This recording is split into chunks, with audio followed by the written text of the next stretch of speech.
Hello, beautiful souls, and welcome back.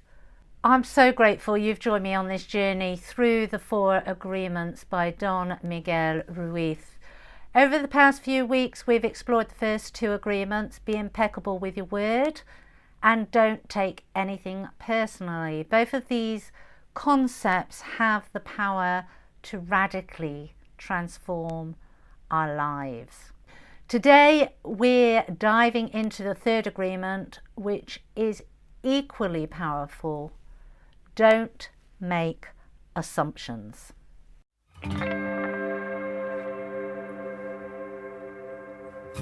Welcome to Spiritual Midwife, the podcast that tenderly guides you through the transformative journey of spiritual awakening and personal development towards the ultimate destination of soul sovereignty. I'm Claire Attio, a medicine woman and dedicated guide to the profound realm of soul sovereignty, and you are listening to Spiritual Midwife.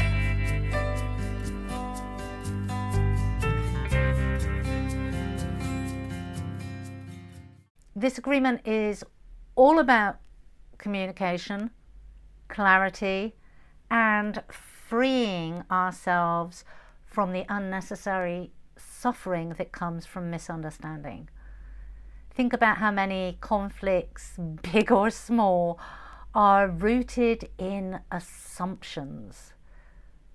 Those stories we tell ourselves about what others may think, mean, or feel.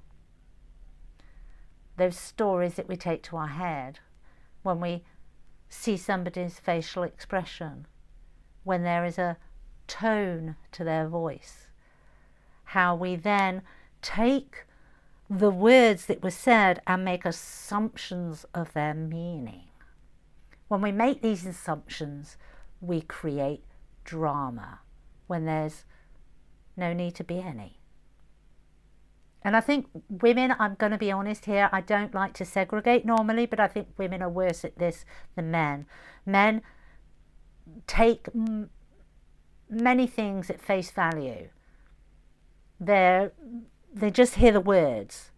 They're very logical, and that is how we're wired. There is scientific proof that we're wired between the genders like this. So those that are in their masculine energy, their brain functions in a more logical way, and those that identify with the feminine energies, they can tend to look for meaning. They're much more intuitive. They're listening to the words that aren't there. But and that is a very good attribute, but also it has its negative polarity. We can start to put meaning where there is no meaning, and that can create drama. So in this episode, we're going to explore what it means to stop making assumptions and how doing so can dramatically improve our relationships, our peace of mind, and our overall experience of life. So getting started, what does it mean not to make assumptions? At its core, the 3rd agreement is about clarity. Don Miguel Ruiz tells us not to make assumptions and instead to have the courage to ask questions and communicate clearly. And it does take courage. If you're of a shy personality, you don't always want to ask questions, or you feel you're bothering somebody if you want clarification because you've not fully understood what's been said. So it does take courage. Assumptions happen when we don't have all the information, but we fill in the gaps with our own interpretations. And it's often based on fear, on insecurity, and past experiences. So a child was told off, a child who was very, very inquisitive, and they always asked questions, but they were in an environment where those questions weren't encouraged. They were an annoyance. That child can grow up into an adult thinking that they're being an annoyance asking questions. So we need to look back at our childhoods as well, and we need to do the healing on those interpretations of the information and the learnt behaviours and beliefs that we took in about ourselves, because this is a really important subject, and it really does, when you start to be able to untangle all those knots of beliefs, of perceptions, and you allow yourself the permission to ask questions when you need clarity, really does bring about massive change, because assumptions can be about anything. What someone is thinking, why they acted in a certain way, or how they feel about us. When we make these assumptions, we often believe they are true, even though we haven't verified them. And once we believe these assumptions, they can lead us down a path of misunderstanding, hurt feelings, and unnecessary conflict. An example of this is, let's say a friend doesn't return your call for a few days. Instead of asking them if everything is okay, you might start assuming they are upset with you, or they're ignoring you. Without realizing it, you've created a whole story in your mind that may not even be true. These stories lead to emotional reactions, which then spiral into anxiety, spiral into resentment, spiral into anger even. What Ruiz teaches us with this agreement is that when we stop making assumptions, we open ourselves up to better communication, deeper understanding, and a more peaceful way of living. So before we talk about how to stop making assumptions, it's important to understand why we make them in the first place. And the truth is, making assumptions is something we all do. It's often a product of our own conditioning. And here are a few reasons why we fall into this trap. The first one being fear of vulnerability. And we covered this just a little bit. Asking questions and seeking clarity can feel vulnerable. It requires us to admit we don't know something, or that we need more information, and that can make us feel uncomfortable. Sometimes it's easier to assume and hold our own version of events rather than open ourselves up and risk being wrong or appearing unsure. Another big one within this is wanting to control the outcome. Making assumptions gives us a false sense of control. When we create a story in our minds, we feel like we understand the situation, even if it's not correct. And this can help us avoid dealing with the unpredictability of life. It keeps us safe. It keeps us, being in that story keeps us safe, because we can control the paradigms of that story. But in reality, what we're actually doing is, by making those assumptions, we're only creating more confusion. The third, it can be habit. For many of us, making assumptions is just a habit. It's something we've done for so long that we don't even realize we are doing it. We jump to conclusions because it's what we are used to, not because it actually serves us. With that bit of understanding why we make assumptions, let's dive into how we can stop. This agreement is about learning to break that habit and replace it with healthier communication practices. Here are a few ways you can start applying the third agreement in your daily life. The first is pretty obvious. Ask questions instead of assuming. This is the simplest, and yet it is the most powerful practice. Whenever you catch yourself making an assumption, stop and ask yourself, have I actually asked for clarity? If not, take the step to ask the other person directly. For example, if you're unsure why a friend hasn't been as responsive lately, simply ask them, hey, is everything okay? I've noticed we haven't talked much lately. Asking questions creates a space for clear communication, helps avoid the spiral of creating stories in our minds.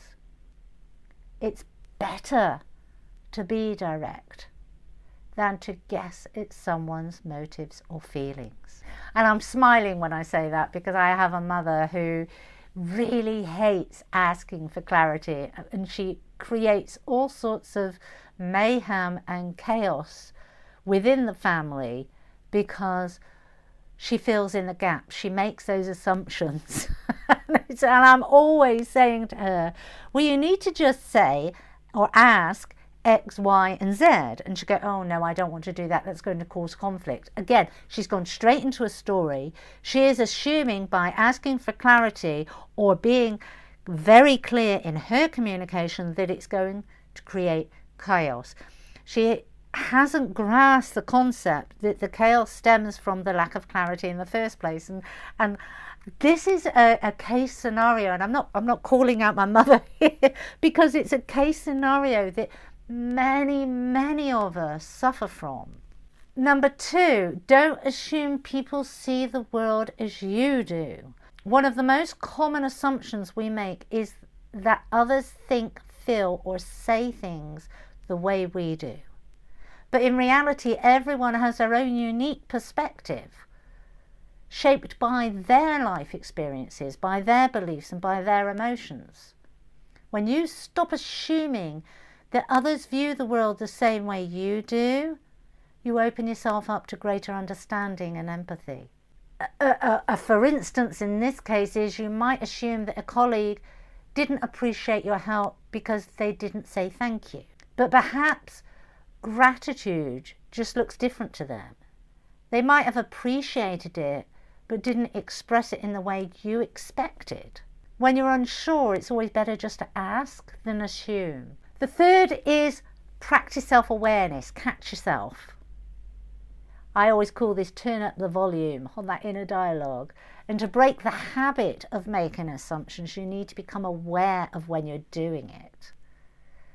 Start paying attention to your thoughts and ask yourself, am I making assumptions about this situation? Self-awareness is the key to change. Turn up that volume. The more you catch yourself in the act of assuming, the easier it becomes to pause and ask for clarity instead. The fourth is communicate clearly with others.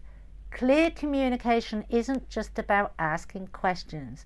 It's also about expressing your own needs and intentions clearly. This is a biggie. Your own needs.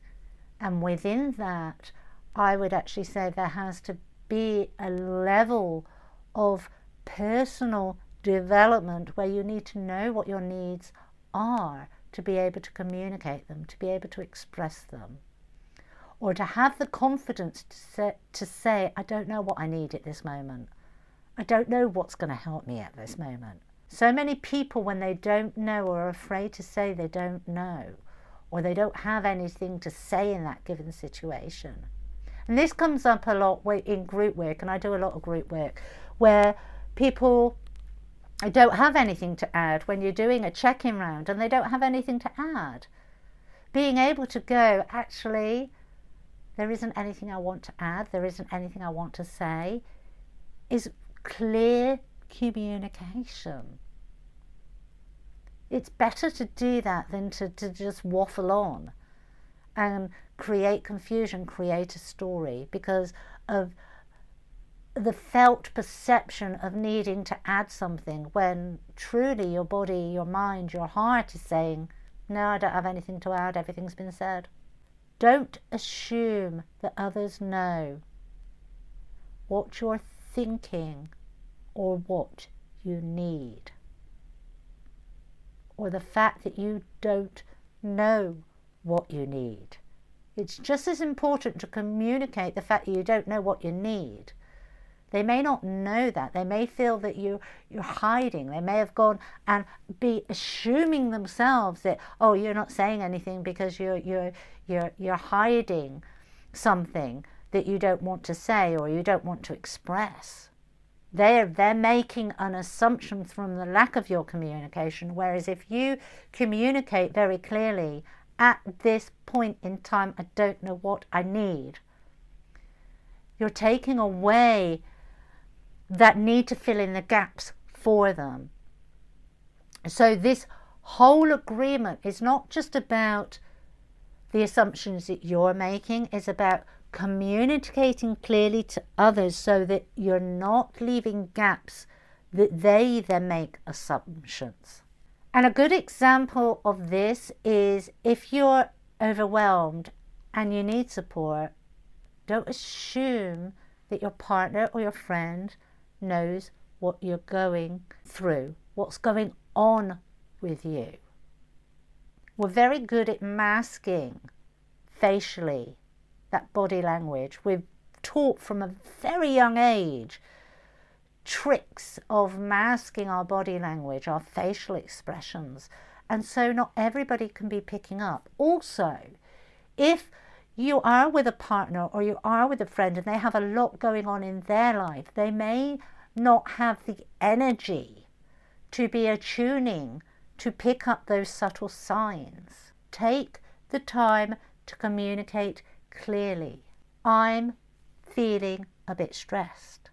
I could really use your help. And as I'm saying this, I'm being reminded of a little meme, and I put a post out on the Facebook page about the 8-minute rule.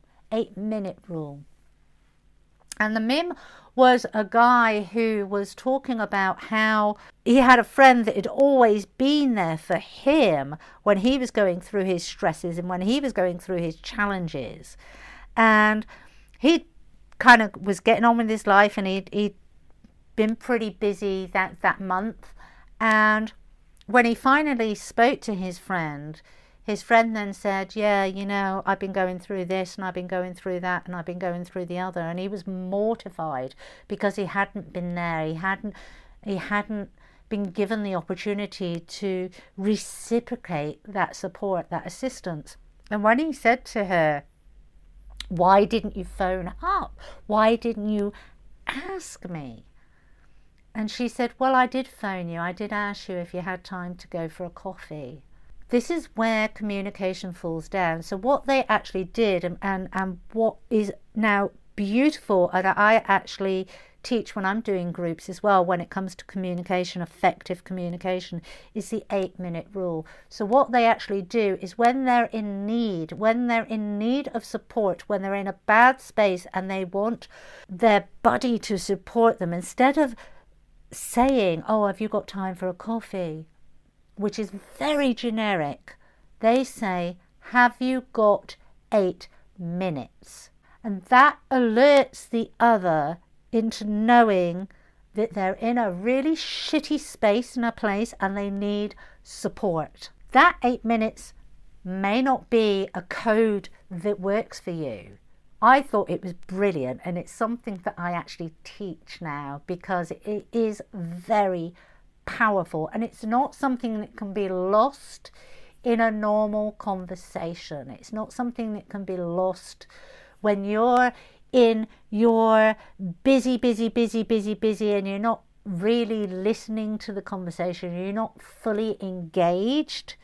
It can't be lost like, have you got time for a coffee, can be lost. I need 8 minutes. Have you got 8 minutes? It's very specific. It's very clear communication. So let's have a look at the benefits of not making assumptions. What happens when we stop making assumptions and start communicating more clearly? The benefits are profound and do have a positive impact on all areas of our life. It reduces conflict and misunderstanding. A huge percentage of the conflicts stem from miscommunication or misunderstandings based on assumptions. I talked about my mother and the chaos she creates within the family. When we stop assuming and we start asking for clarity, we eliminate the potential of that unnecessary drama, that unnecessary chaos. We can address issues directly, and in doing so we avoid creating tension where, quite frankly, there was no need for any.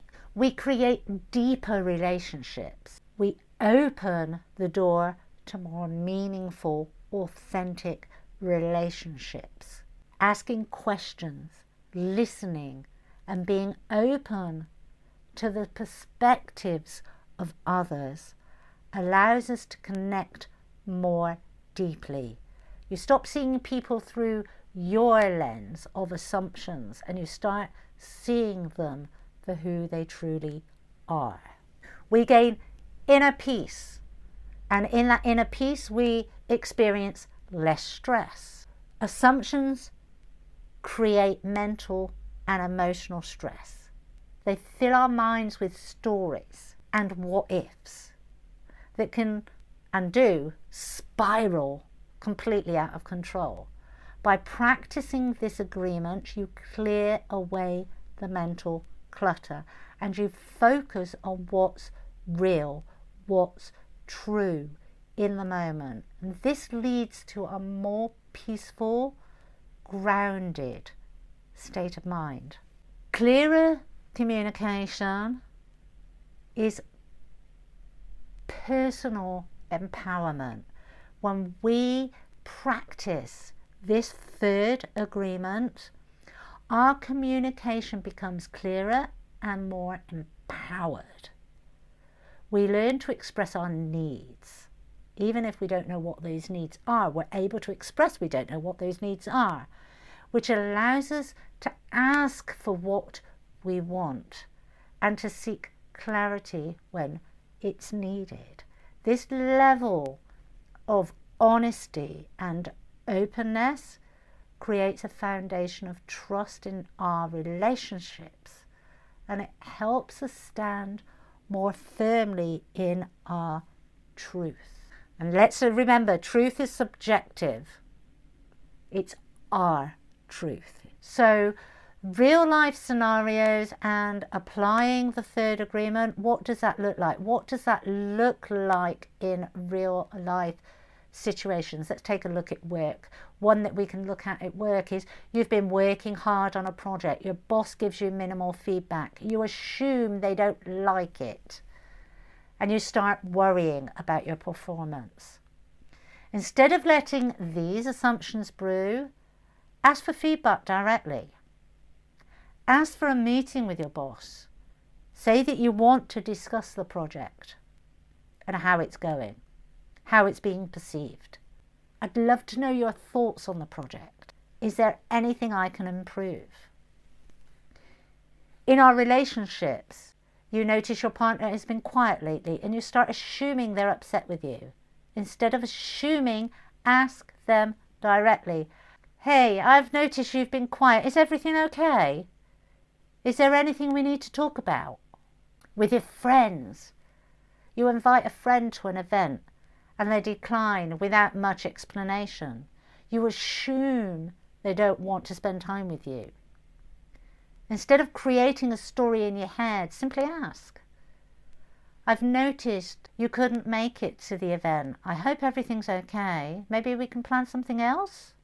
Asking doesn't have to be confrontational, and I hope these examples have showed that to you. It's about getting the clarity and stopping the stories being created in the first place. So closing up, I encourage you to reflect on the assumptions you've made recently. Have you found yourself filling in the blanks instead of asking for clarity? And now you've listened to this, how might those assumptions have impacted on your relationships or your peace of mind? This week, take small steps towards breaking the habit of making assumptions. Ask questions, communicate openly, and practice self-awareness. The third agreement, don't make assumptions, invites you to approach life with curiosity and a desire for truth rather than settling for stories your mind creates. Next week, we'll dive into the fourth and final agreement, always do your best. This agreement ties all of the others together and shows us how to live each day with intention and compassion. Until then, be kind to yourselves, be curious, and remember, clarity is always the best way to go. This is Spiritual Midwife signing off. Take care, everyone. Until next time.